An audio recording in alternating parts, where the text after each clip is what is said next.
सुनपति का आवास। पत्थरों और लकड़ी से बना विशाल पुराना पहाड़ी बंगला। बड़े प्रांगण में लकड़ी के नक्काशीदार खंभे, दीवारों पर पहाड़ी चित्रकारी और व्यापारिक यात्राओं के प्रतीक। बीच में ऊंचे आसन पर बैठे हैं राजा विकीपाल। उनके पास मंत्री बैठा है। सामने सम्मान पूर्वक बैठे हैं प्रसिद्ध व्यापारी सुनपति और उनकी पत्नी गांगुली। दूर खड़े सैनिक हाथों में शस्त्र लिए सतर्क हैं। सेवक तांबे और पीतल के बर्तनों में जलपान सजा रहे हैं। माहौल आदरपूर्ण है, पर राजा विकीपाल की निगाहें बार बार इधर उधर किसी को खोज रही हैं। सुनपति कहता है, महाराज जलपान ग्रहण कीजिए। राजा अचानक चौंकता है और कहता है, हाँ। वह कुछ मेवे उठाता है, पर अगले ही पल फिर उसकी नजरें द्वार की ओर चली जाती हैं। सुनपति अपनी पत्नी की ओर देखता है। सुनपति पूछता है, गांगुली राजुला कहाँ है? गांगुली उत्तर देती है, अपने कक्ष में है। सुनपति, उसे बुलाइए, हमारे परम मित्र विकीपाल आए हैं, परिचय हो जाना चाहिए। गांगुली कहती है, जी हाँ, अभी बुलाती हूँ, कहकर भीतर चली जाती है। विकीपाल के चेहरे पर हल्की प्रसन्नता आ जाती है। वह अपने अंगोछे से चेहरा ठीक करने लगता है। कुछ क्षण बाद अंदर से राजुला अपनी माता के साथ आती है। हल्के पहाड़ी परिधान में सजी राजुला का सौंदर्य पूरे कक्ष को मानो आलोकित कर देता है। वह विनम्रता से हाथ जोड़कर कहती है, नमस्ते महाराज। विकीपाल उसे देखकर कुछ क्षणों के लिए स्तब्ध रह जाता है, फिर स्वयं को संभालते हुए हाथ जोड़ता है। नमस्ते। राजुला पास रखे आसन पर बैठ जाती है। कुछ क्षणों का मौन। राजा विकीपाल बात आगे बढ़ाने के लिए कहता है, कहो मित्र सुनपति, आपका व्यापार कैसा चल रहा है? सुनपति, मित्र, आपकी कृपा से व्यापार बहुत अच्छा चल रहा है। आपके राज्य से हम नमक, सुहागा और सोना लाते हैं, और यहाँ से खाद्यान्न तथा अन्य वस्तुएं ले जाते हैं। राजा विकीपाल मुस्कुराते हुए, ये तो दोनों राज्यों का आदान प्रदान हुआ, इससे हम दोनों को ही लाभ होता है। सुनपति, जी हाँ महाराज। बातचीत चलती रहती है, पर बीच बीच में विकीपाल की निगाहें चुपके से राजुला की ओर उठ जाती हैं। राजुला का मन कहीं खोया सा है। वह अनमने से राजा की ओर देख लेती है। ये सब गांगुली ध्यान से देख रही है। मंत्री भी राजा के बदलते भाव समझ रहा है। कक्ष में हल्की हंसी और बातचीत का वातावरण बन जाता है। कुछ देर बाद राजुला धीरे से उठती और कहती है, माँ, मैं भीतर जाती हूँ। गांगुली, ठीक है बेटी। राजुला एक पल के लिए विकीपाल की ओर बिना देखे अंदर चली जाती है। विकीपाल उसकी जाती हुई छवि को देर तक देखता रहता है। सुनपति मुस्कुराकर राजा की ओर देखता है। सुनपति, मित्र, आपका यहाँ आगमन हमारे लिए सौभाग्य है। कहानी में अब आगे बढ़ते हैं। विकीपाल अपने सैनिकों के साथ यह कहकर बाहर निकल जाता है कि हम कुछ देर इधर उधर भ्रमण कराएं। मंत्री और सुनपति की कुछ देर एकांत में बातें होती हैं। फिर मंत्री भी चला जाता है। गांगुली और सुनपति बैठे हैं। सुनपति गांगुली को वह बातें बताता है जो मंत्री ने उससे कही थी। सुनते हुए गांगुली पुरानी यादों में खो जाती है। भगवान बागनाथ मंदिर, बागेश्वर। प्रातःकाल। बागेश्वर में पवित्र नदी के संगम पर स्थित भव्य भगवान बागनाथ मंदिर। मंदिर की घंटियों की मधुर ध्वनि, चारों ओर धूप, अगरबत्ती और मंत्रोच्चार का पवित्र वातावरण। मंदिर के प्रांगण में चहल पहल है।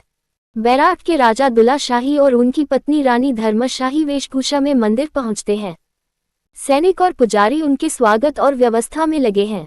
पुजारी, महाराज दुल्ला शाही की जय हो। भगवान बागनाथ आप दोनों की मनोकामना पूर्ण करें। राजा और रानी हाथ जोड़कर मंदिर के भीतर बढ़ते हैं। तभी द्वार पर खड़े सैनिक एक साधारण दंपत्ति को रोक लेते हैं। वह दंपत्ति विनम्र और दुखी भाव से खड़ा रह जाता है। रानी धर्म की नजर उन पर पड़ती है।